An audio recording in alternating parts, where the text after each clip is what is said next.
It is day 40. Day 40 with the Orbera Balloon 6-month program. 40 days and 40 nights with this balloon inside of me. It has been a bumpy ride. There have been ups and downs. And I can say honestly that today is an up, and I'm trending up. So, day 40, what's my weight? It's somewhere around 210. This part is basically because I weighed this morning when I woke up, and I woke up really early because I had my Russian lesson today, and it's around 6 a.m. I weighed before that. My cat is picking right now to destroy something, of course, because that's what he does. Around 6 a.m. or right before 6 a.m. I weighed myself and I was 210 pounds, 0.2.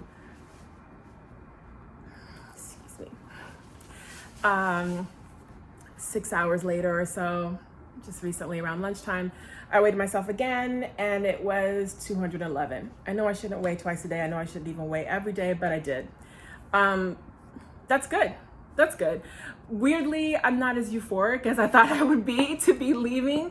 The teens finally are getting close to leaving the teens.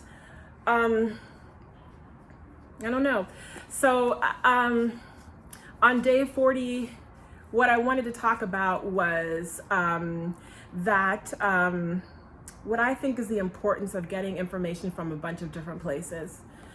I know everybody may not be on board with that. Some people may think that it's wiser to stick with one path and trust the medical professionals there. Sorry, I'm sweating. It's like Indian summer here. It's fall, but it's really warm. I know Indian summer is probably not a good term to use, so I apologize for that. It's a very warm fall, and I am warm in my house, and I'm about to take a bath. So I was just in the bathroom, which is all steamed up. I'm also going to use that as my excuse for my face not being beat at all, looking kind of crazy. I'm about to get in the tub. There's no point in putting on makeup. So I want to talk about how I think it's important to get information from a couple of different resources. When I did my research for this balloon, and I put quotation marks around the research because I remember, I was going to say the beginning of COVID, but really through the whole COVID pandemic, people who were like, I'm doing research. And then the cute meme of people of like a person sitting on the toilet looking at their phone and someone saying like, oh, this is the research. Like, this is your research, scrolling through some kind of social media on your phone. That's the research you're doing. I'm not a scientist. I'm not a medical professional at all. I don't know anything about this procedure, this process beyond what happened to me and the things I know secondhand from what I saw online. Basically everything was online. So I looked up videos, which is what everybody does. I looked up videos and I looked at videos of people logging their personal experiences themselves, unsponsored. And then I looked at videos because the bulk of the videos out there are by the company who makes the balloon or by clinics who do the procedure to insert the balloon. I watched those videos too because I don't think that necessarily means that there are falsehoods in it. I just wanted to have a breadth of information. So I watched independent videos and sponsored videos or videos, you know, that connected to commercial operations. I read posts in different chat rooms. Again, I think those are personal experiences that people are sharing, but that was helpful for me. I didn't go on, I know there's supposed to be a famous one on Facebook, but I'm not on Facebook that often, so I didn't go there, but I just Googled. I just put in a search engine, you know, Orbera or bariatric balloon or gastric balloon. I put in a search engine gastric balloon chat rooms and found several, read as much as I could have from those posts. And then I found a couple of medical articles. I will admit that that was the least percentage of my research, but I did read a couple of medical articles. Specifically, one that stood out for me was one from the Mayo Clinic, which is a medical body that I trust very, very much. I would say in the US, it's in the top 3 medical institutions in the country. I think in general for treatment and research, we would say the NIH, National Institutes, or no, NIH, I was confused with the British one. NHI, National Health Institutes or National Institutes of Health, the one in DC, where like you have to have something rare there, but they will do everything for free. I didn't know that because my mom had an experience there. It was very good. And Johns Hopkins, another big medical institution that is at the forefront of a lot of research and a lot of practice, and kind of sets the lead for a lot of other medical institutions. I know through the COVID pandemic here in New York, a lot of professionals were looking at, what is Hopkins doing? What is Hopkins saying at this stage of the pandemic? And then the Mayo Clinic, which is in Pennsylvania, it's in Minnesota.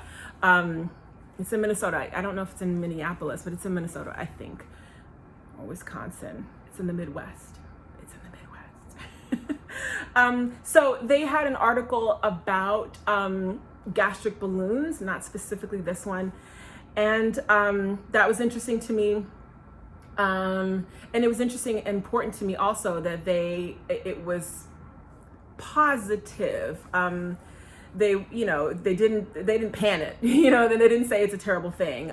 They talked about the advantages and disadvantages, but I thought it was a smart article, and for me, it was helpful to have sort of that backing about this procedure. And then I saw also on YouTube, I found some videos from like a medical conference where there were a couple, I want to say just like 2 videos of panelists talking about these gastric balloons, in combination treatments. So gastric balloons with a drug therapy for weight loss, or gastric balloons with a specific nutritional therapy with weight loss, and sort of where I got the idea for like doing keto with this, which unfortunately did not work out because of my apparent allergy with this balloon to all animal product proteins, which is why I now have to switch to some kind of vegan keto version I have to figure out. But so I say all that because having all those different sources helps me make the decision to get the balloon. I would not have made this decision simply based on a video made by a clinic who does this. I wouldn't have made this decision based on a video from Orbera, right? I wouldn't have made this decision even just based on the videos on YouTube of personal experiences, because I didn't find that many. I found like 3 that I can think of right now, 3 or 4 that I could look at. There were not a ton of posts there, so I couldn't, some only had like a handful of posts throughout the process. And across social media, it was the same thing. I'm sure there are many more people posting on like TikTok. I don't do anything on TikTok. On Instagram, but I couldn't really find that many. I think I found 2 people on Instagram who were talking about this, and everyone that I saw had done this years ago. So all the videos I saw were pre-COVID, basically, which is only 2 years since the pandemic began, but that was significant to 2.5 years. But that was significant to me. Some of them were much older than that. I looked at videos of in different countries. And read some articles from different countries, because initially my plan was not to get the Orbera balloon. Initially my plan was to get Allurion, which I think goes by a different name now. But that was the first balloon that I found when I started thinking of what is a gastric balloon. And it did not involve this ontological, I know I'm getting that word wrong, so forgive me, the ontological insertion. So it didn't require all the anesthesia and all of that. That's what I wanted. I didn't find out until really like a week into, going down the rabbit hole of trying to read up as much as I could on Allurion. I didn't find out until a week later that it wasn't available in the US, not approved by the FDA. So, and the only one approved by the FDA now in November of 2022 is Orbera. There was another one. I'm forgetting the name of it now. The one that was the system where you would get several balloons inserted in you over the course of the 6 months or however many months you would do it. I don't know why I can't remember the name of it. My doctor told me that they went out of business. So they didn't lose their FDA license. They just went out of business. Maybe that's an effect of the pandemic. I don't know. Also, maybe it's an effect of the advertising, because I honestly, if I hadn't seen, I had never heard about this. I'd never heard about a gastric balloon. If I hadn't seen it in the comments of a news story on something else, I would have never even known to kind of go look for this information. So that's the process of my making the decision to get the balloon. Now that I have the balloon, I do find it still helpful to get information from a couple of different sources.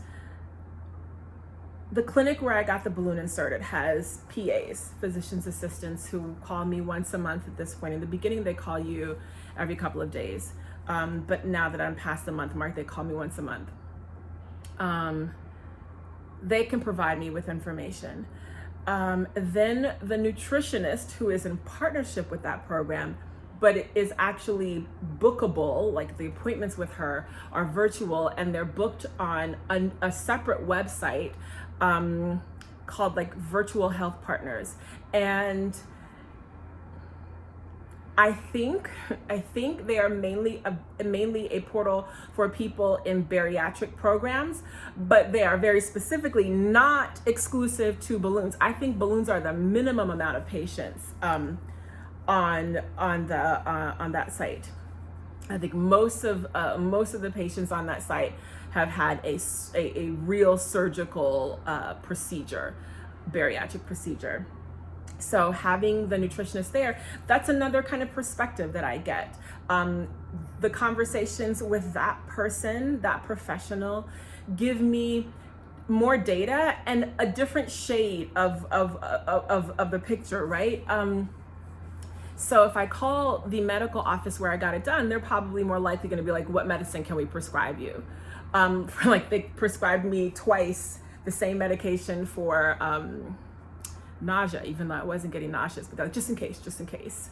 Whereas the nutritionist understood, like, okay, there's some nutrition stuff going on. How can we do that holistically? And that's how she's got me on the vegan plan.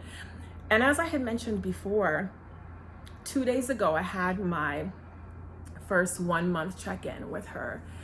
And what she said was really interesting. And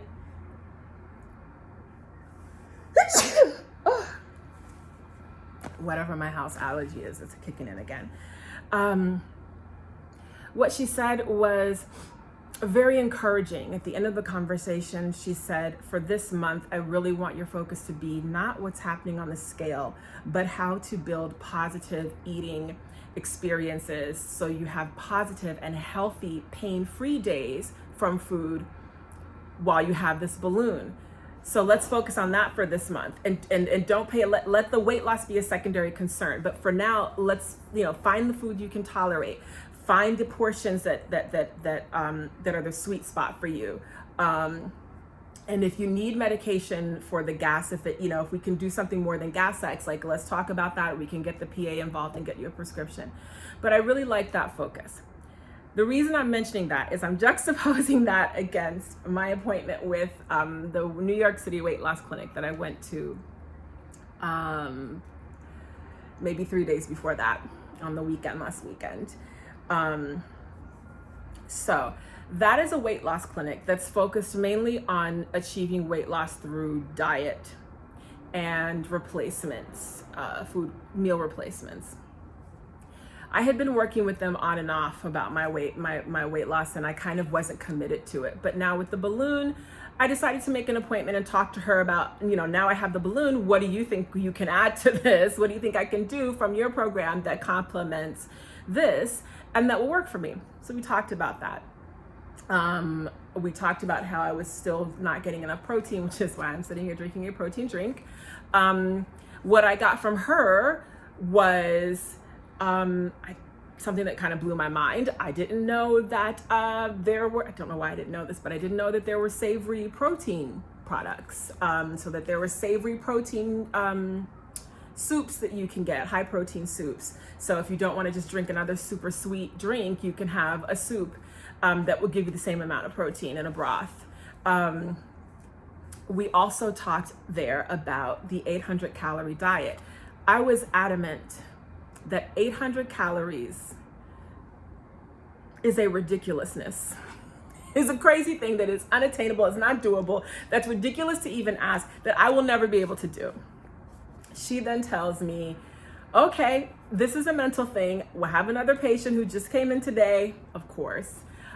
She was in the 300s. She is now in the low 200s. She lost 100 pounds and she did it, finding like a way to replace one meal and sticking to 800 calories. Now, while I appreciate that, and I'm just going to choose to believe it because I'm going to choose to not think she was lying to me, I know that for me, that's not going to work. I'm not there. There's a mental block the minute you say 800 calories. I feel restricted. All I feel is like how that's not going to work, which sets me immediately up perfectly for failure. But I got great information from that appointment. I got some great products from that appointment. I'm still eating those. I'm still drinking those products and eating those products. So it was a useful appointment. I also got my fat. I got on the scale there because I couldn't get my personal scale to work. So I got on the scale there. Now I know how much fat I have, which is a scary number. Okay, I'll say it. 41% fat. I'm 41% fat. It's nasty. That's really gross. I also got my leptin shot there. The leptin shot is supposed to be some shot that helps your body melt the fat off, but it also had B12. I was more interested in the B12, but I thought, let's have the fat melting anyway. Like I said, it was a $30 shot, so I thought, I'm not losing much if I get this. Immediately after the shot, I didn't notice any difference, and that day I was like, well, the B12 effect, it's supposed to be this energy booster, I didn't feel it. However, I gotta say, before that day, I was stuck at 218. And since that day, I have come down from 218 to the point that today, for the first time in I don't know how long, the scale said 210 pounds, 0.2. Was it the leptin shot? Maybe it was. I took this week off, most of this week off, so I have a lot less stress. Maybe that helped too, obviously. I'm able to focus more on just me and my health versus being stressed and busy at work and then feeling like I get home and I'm just exhausted and crashing and getting up the next day and there kind of never being a chance to recuperate from the stress. That probably helped too, but I can't deny that I had some days off before that and I didn't get under 218. I got under 218 after the leptin shot with the B12. So I don't know. But my point is, I got some information there that was helpful. I got products there that were helpful. And I got that shot. And I think in some way, maybe it was helpful. My appointment with the nutritionist was also very helpful because there I got all kinds of other information about products for the vegan protein, information that split peas and garbanzo beans are not beans, that they're legumes, and that when you're looking at diet and allergic reactions and reactions to balloon, a bean and a legume, there's a big difference. So I would have continued eating hummus thinking I was eating beans. No. But the most important thing after those little bits of information, also the big tip with the ginger tea that the nutritionist gave me, that's been super helpful for everyone having undergone some kind of bariatric a procedure, that it's been clutch for everyone. So that was like, oh, I definitely will go get some. But beyond all of that, the most important thing that I got from that appointment was when she said the new focus. And the reason why that's important is my mentality. My mentality is such that I respond best to positive encouragement or positive goals. Call it, lazy Gen X, or is it a millennial trait? I can't figure. I can never remember the different terrible traits of the generations. But call it whatever you want. But I'm not a person who does well in a negative environment, right? So like boot camp is never for me. Boot camp classes are never for me because I don't want nobody yelling in my face. I don't want to be screaming at me. I don't want nobody dogging me out and insulting me to motivate me. That's never a motivation for me. Some people work very well under pressure. I'm not one. Technically, I'm a diligent and hard worker, but under pressure, I take in that energy. And I get, I freeze and I kind of shrink. I don't kind of flourish and rise. What makes me kind of flourish and thrive is some kind of positive environment or a positive goal. And along that way, wins. I know that's a mental game. I know that is, first of all, I know maybe it's lazy for some, but it's also quite natural. I think there's an experiment. What is the name of that experiment with the oatmeal? Maybe not exactly the same point, but I think it's similar. I think it's something like the people were told to eat oatmeal because it's healthy. So they ate oatmeal. But they also, because they ate oatmeal, they thought of themselves as being healthier people. And so they started doing other healthy things. And then at the end, ended up having much more healthy lives just because someone told them, hey, this is a really healthy thing to do and you can do it and really healthy people, do this. So just mentally, it was like a little brainwashing. And, I'm kind of okay with the positive brainwashing. I'm okay with positive brainwashing to get to a goal. And that's kind of what I got from my appointment with the nutritionist, that positive brainwashing. So I think, maybe it was the leptin shot that helped me get to this, helped me come finally off of 218 pounds. But also, I did get down. I think I was at 214. I can't remember now. On the day of my appointment with the nutritionist. But I know that for sure, her telling me that the numbers were not the focus, and that the focus was going to be about positivity and about winning the day instead of like being afraid of food and having to deal with the suffering, to figure a way around the suffering, to find days to find ways to make every day a healthy body, happy, pain-free, peaceful body day. I say peaceful, but she was up front and she said, look, the gas is something across the bariatric community. After bariatric procedures, people just get gassy. So I can't promise you that that's going to go away. 100%, but you shouldn't be bloating like that. You should, like that we can fix you having diarrhea every other day. That shouldn't happen. We can fix, the extreme pain here. Like we can fix these things. And so let's focus on getting you to a place where you can eat, enjoy your food, feel full, walk away, live your life, and not end the day pain-free, or not be worried about how to manage the pain. So that's, for me, a positive goal. And I reacted so differently with that information than I did with the other doctor, with the weight loss doctors, trying information about the 800 calorie diet. When she was trying to convince me to adopt an 800 calorie diet, the resistance was so strong. And I was like, just no, this is no.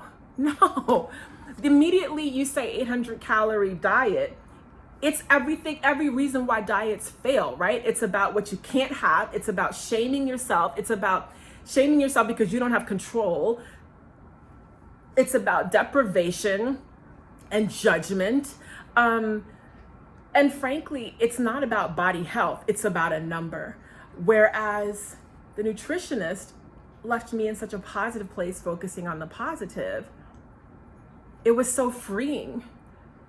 And maybe that was enough to kind of just psychologically trick me into being like, yeah, I'm good, I got this. Like, I'm focusing on feeling good every day. For me, since I have these days off, it means I take a bath in the middle of the day. What a luxury. With my normal work schedule, I don't get to take a bath, and I love baths. I don't get to take a bath until the end of the day. It's nighttime, and then I go to bed. There is a luxury to getting in the bath at 1 p.m. There's just and sitting there until 2, 3 o'clock, because I'm a long refill the hot water, chill. I have tons of drinks in there with me. Like, it's waiting for me right now. Big bubbles, hot water. I love it. But I'm focusing on that. I've had wine while I've been home this week. I've eaten carbs while I've been home this week, but the weight is coming off.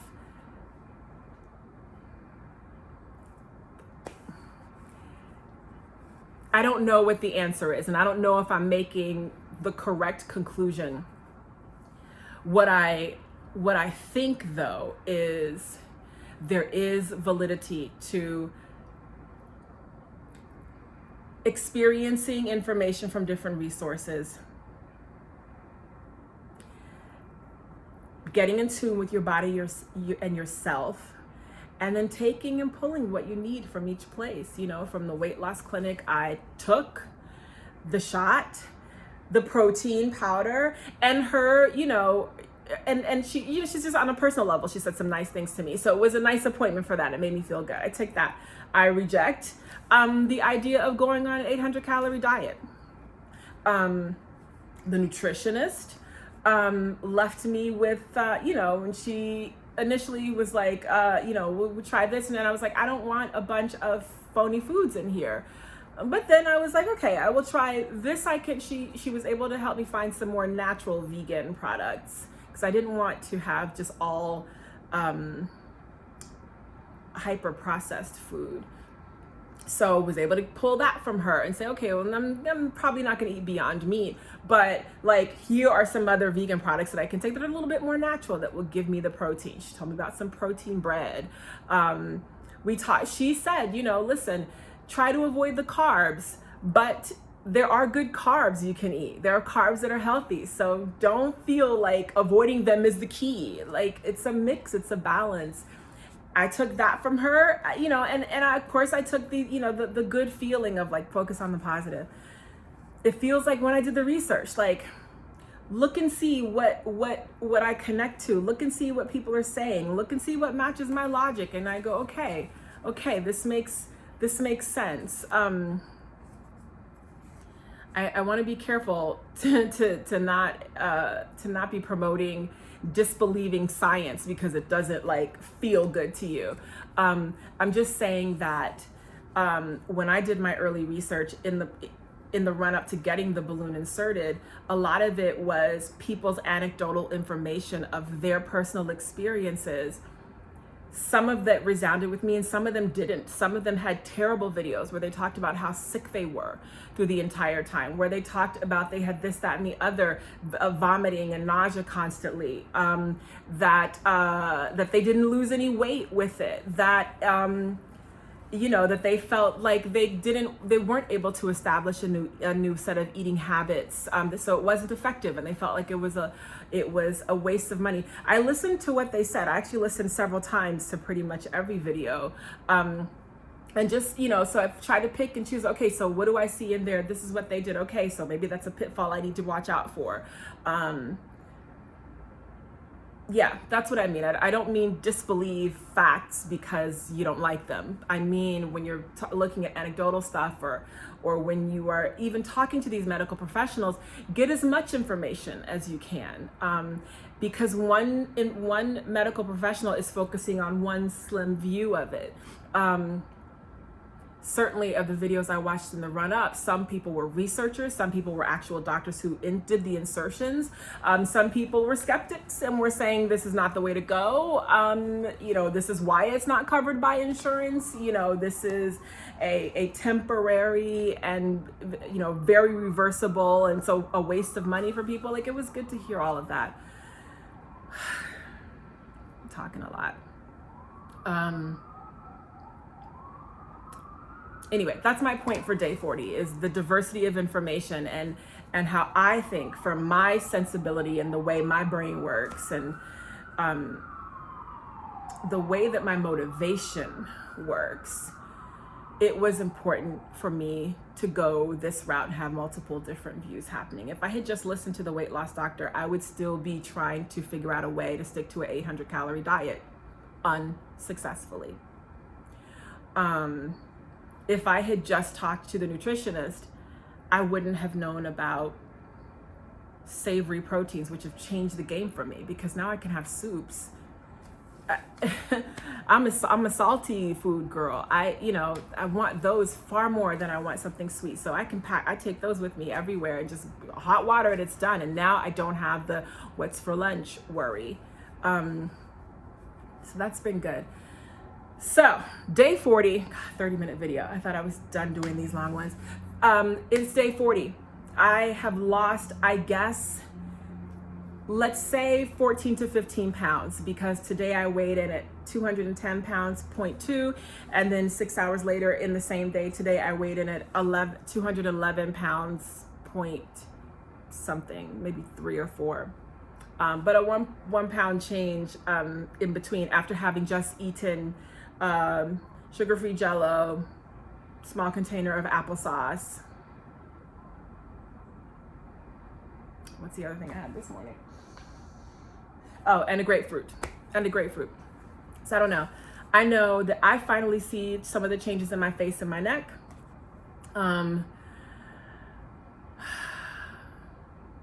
That's it. Oh, one thing to add for day 40 and also day 39, because it happened to me yesterday. And I think it's because I'm taking baths in the middle of the day and just soaking. I have to make sure I drink a lot more water because I am dehydrated.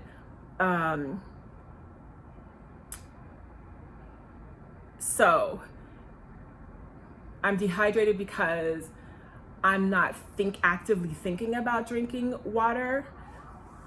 And that's something I have to get back to. With this, you have to remember, to resist your cravings, but you also have to remember to make sure, okay, drink another 8 ounces of water. So I'm about to do that while I'm in the tub, and I'll do that again later tonight, because tonight I'm going to the theater. I'm going to a show downtown. A friend of mine got tickets, and so we're gonna go. And I feel confident and comfortable going because I don't have gas today. Yes, I burped once or twice, but I don't have the other kind of gas. I don't have bloat. I feel very comfortable in my body, and I know what to take with me if my energy gets low. Learning. Day 40.